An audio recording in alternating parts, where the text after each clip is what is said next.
Hi, my name is Carrie Weiss. I am one of the pastoral residents at the Brook, and I'm also a therapist here in Chicago. Well, this is the first in a series of short videos that are aimed at supporting our emotional health.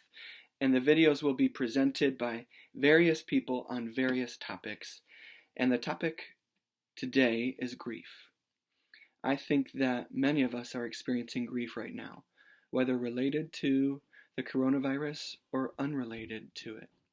Grief is the emotional pain of loss, whether that's the loss of a loved one, or the loss of a job, the loss of a relationship, the loss of a graduation, the loss of an opportunity to say goodbye, the loss of financial security. There's also collective grief, like the collective grief over the racial disparities in our nation, or the collective grief um, that has come about over loss of the familiar, because so much has been thrown up in the air. These are all different expressions of grief, and I think many of us find ourselves right there. And so I think it's important to talk about. So, one of the first questions that might arise is it okay to grieve? Um, as believers, shouldn't we have hope? And my answer to that would be yes and yes. It's not that we it's not that we have hope instead of grief.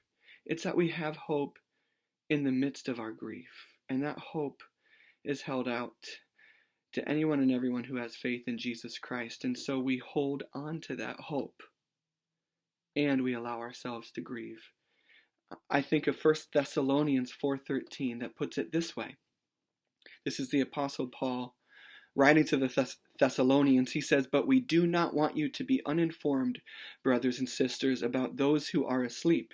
In other words, those who have passed away, "that you may not grieve as others do who have no hope." In other words, this is saying, as believers, it's not that we don't grieve. We do grieve, and yet we grieve with hope.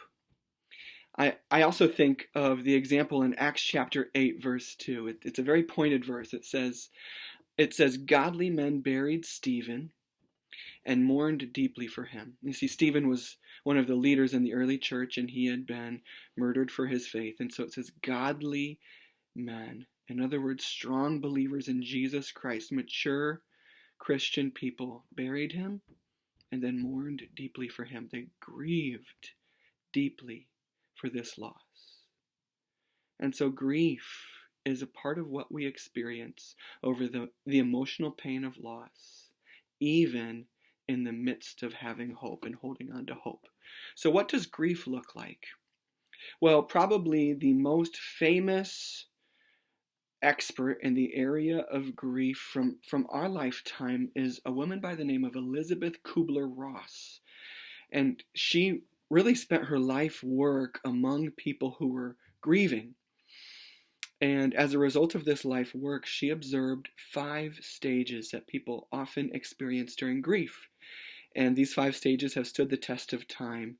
And it's not that these stages fit in a neat little box or they always follow the same timeline. In fact, grief is rarely neat. But they're often hallmarks that help us in the process. Number 1, to know, hey, I'm experiencing this, and so it helps us to see, hey, maybe I'm grieving. And then number 2, many people are experiencing what I experience, and so I'm not alone. And then number 3, it shows us that the grief has a process. It's often not a straight, linear, perfect line process. Sometimes you skip a stage, sometimes you go back and forth, but there is a sense of direction, and sometimes that can provide relief. So these are the 5 stages of grief according to Elizabeth Kubler-Ross. The first stage is denial, and that's often when we know that the loss has happened cognitively, but we don't feel like it has happened yet. We feel the same. And many people experience that right after loss. That's the first stage. It's denial.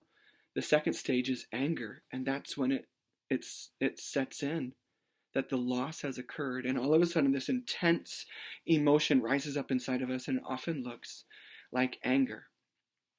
Scripture tells us that anger does open the door for sin, and so we need to be careful with it.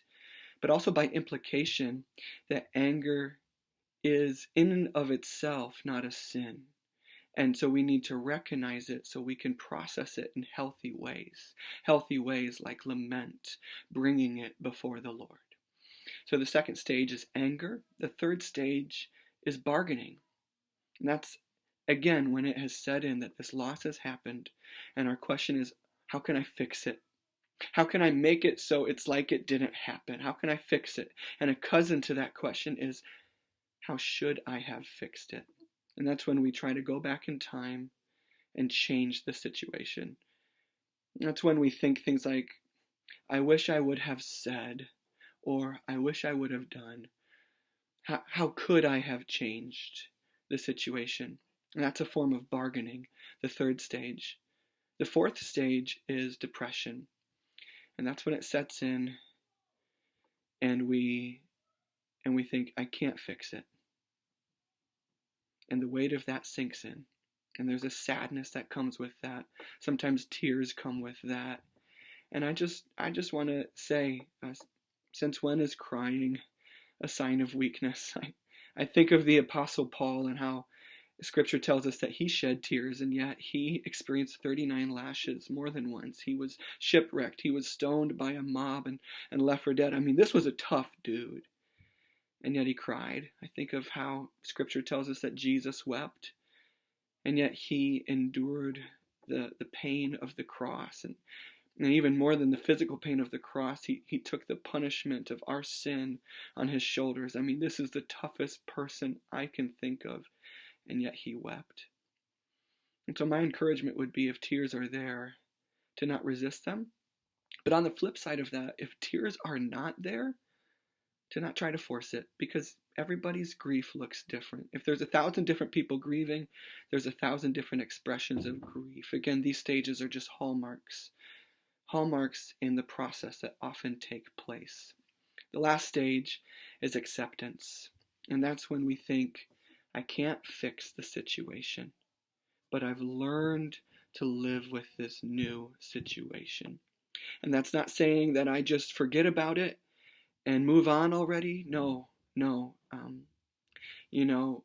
We might always be different in some ways because of it. And there's lessons that we learn from our loss. And there's ways that we cherish memories.